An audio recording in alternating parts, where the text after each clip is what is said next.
Bonjour et bienvenue dans ce nouveau Very Big épisode, consacré aujourd'hui à la photo de couple. Dans cet épisode, je vais vous montrer, je vais vous dire tout, absolument tout, sur ma façon de gérer un couple dans une séance de couple de type lifestyle. Donc une séance de photos de couple, un couple qui vient vous voir et me dit j'aimerais bien avoir des photos de nous deux, on aimerait bien avoir des photos de nous deux, ce serait cool.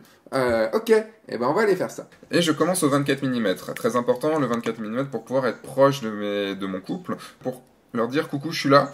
Je sais que certains préfèrent commencer au 135 ou au 50 pour être plus loin du couple et se rapprocher progressivement. Moi j'aime bien mettre les pieds dans le plat et y aller directement. La grosse lumière arrivait de mon doigt puisque les arbres derrière étaient assez denses, donc il y avait du noir, enfin vous voyez que le fond est assez sombre, et les arbres derrière moi étaient peu touffus, donc du coup la lumière arrivait directement, laissait passer la lumière directement. Donc c'était très bien dans ce sens-là. Dans la tête des couples, ils ne s'imaginent pas les photos qu'on fait, ils ne comprennent pas le cadrage qu'on fait, parce que c'est logique, c'est pas leur métier, et puis de toute façon ils ne sont pas dans votre tête. Donc c'est aussi pour ça que je leur montre les photos. Ils se demandent un petit peu s'ils sont ridicules, ils ont toujours l'impression d'être un peu ridicules. En leur montrant la photo, ils se disent ah ouais c'est beau, ok. Donc choisissez bien quand même la photo que vous leur montrez.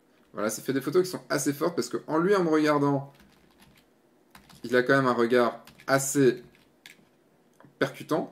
Elle, on voit qu'elle est à fond sur lui. Ça change complètement les perspectives parce qu'on voit pas trop le corps et c'est un peu difficile de comprendre un peu les grandeurs et tout. Mais ça marche super bien.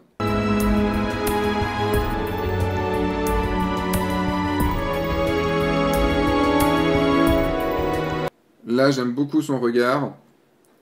Et là, je vais garder celle-là, même si je préfère le sourire de celle-là. Je vais garder celle-là parce que les deux sont en train de sourire et c'est pas forcément facile d'avoir les deux en train de sourire comme ça.